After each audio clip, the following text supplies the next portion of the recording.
Hello बच्चों, देखते हैं क्वेश्चन के अंदर क्या गिवन है।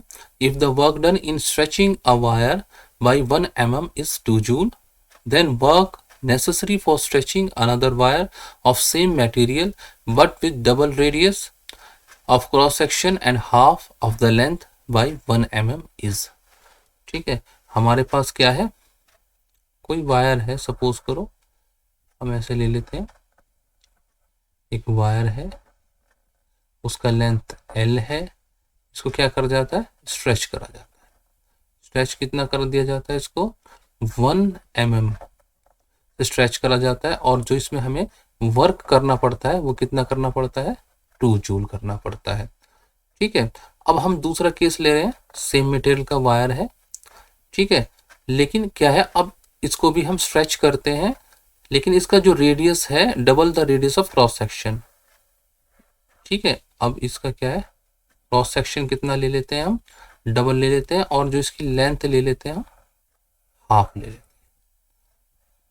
ठीक है, जो लेंथ पहले थी L/2 है, अगर यहाँ पर रेडियस R था तो यहाँ पर कितना है, 2R है। ठीक है, तो हम ऐसे ले लेते हैं, या फिर हम ऐसे भी कर सकते हैं। अगर इसका हम डबल द रेडियस, अगर ये R है, हाँ ठीक है, इसको हम 2R ले लेते हैं। ठीक है, अब हमने इसको भी स्ट्रेच करना है, और कितना करना है, 1 mm करना है। ठीक है, अब हमें वर्क डन बताना है। इस केस में हमने वर्क डन बताना है कितना होगा। ठीक है, अब हम समझ लेते हैं, एक बार क्वेश्चन को और समझ लेते हैं। हमारे पास लेंथ L का एक वायर है। ठीक है, इसको हम 1 mm स्ट्रेच करते हैं, वर्क डन 2 जूल करना पड़ता है। ठीक है, इसका रेडियस हम R मान लेते हैं। ठीक है, अब कॉन्सिक्वेंटली अब दूसरा हमें वायर दिया गया है, सेम मटेरियल का दिया गया है, और इसकी लेंथ कितनी है, L/2 है, पुराने वायर से आधी है, और रेडियस दुगना है, डबल है। इसको भी स्ट्रेच करते हैं हम 1 mm से। तो अब ऐसा करने में हमें कितना वर्क करना पड़ेगा। ठीक है बच्चों, बहुत ही सिंपल क्वेश्चन है। हमारा वर्क डन क्या होता है, एनर्जी ही होती है। ठीक है, work done change in energy होती है, और उसके लिए हमारे पास क्या होता है फॉर्मूला, F इंटू क्या होता है, डेल्टा L होता है।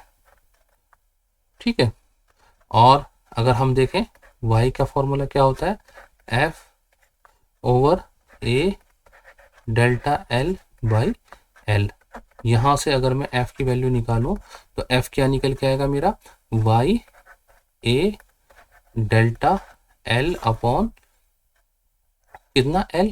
मैं ये वाली F की वैल्यू यहाँ पुट कर लेता हूँ, तो मेरा क्या निकल के आ गया, ये निकल के आ गया half y A delta L का क्या हो जाएगा, स्क्वायर हो जाएगा, और नीचे क्या आ जाएगा, हमारे L आ जाएगा। ठीक है बच्चों, अब हम इसमें देखेंगे, क्या देखेंगे, जो एनर्जी है हमारा is proportional to A upon L।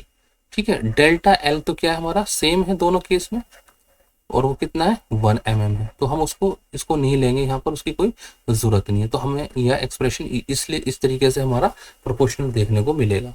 तो मैं क्या कहता हूँ, U2 ओवर U1 क्या हो जाएगा, A2 A1, और यहाँ पर हमारा आ जाएगा L2 और L1 आ जाएगा। ठीक है, एरिया को मैं क्या लिख लेता हूँ, पाई R2 का स्क्वायर, और ये पाई R1 का स्क्वायर।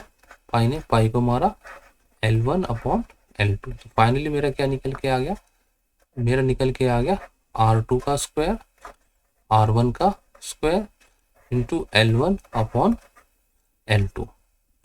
ठीक है,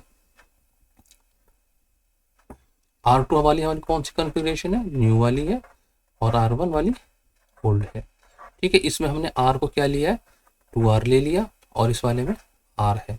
ठीक है, ये वैल्यू पुट करते हैं हमारा, इसी तरीके से हमारा L2 क्या है, L/2 है, और L1 क्या है, L है। ये वैल्यूज मैं इसमें रखूंगा, तो हमारा क्या निकल के आएगा, ये आ जाएगा हमारा 4 इंटू 2। ये क्या निकल के आया, U2 अपॉन U1, तो ये कितना 8, तो U2 कितना हो जाएगा, 8 इंटू U1, और U1 कितना हमें दिया हुआ है, 2 जूल दिया हुआ है, तो U2 कितना हो गया मेरा, 16 जूल। ठीक है, 16 जूल हो गया। अब ऑप्शंस को चेक करते हैं हम। ए ऑप्शन क्या दिया हुआ है 8 जूल, ये नहीं है। बी ऑप्शन 16 जूल है और यही हमारा आंसर है, तो ये करेक्ट ऑप्शन हो जाएगा। सी क्या है 4 जूल है, ये नहीं है।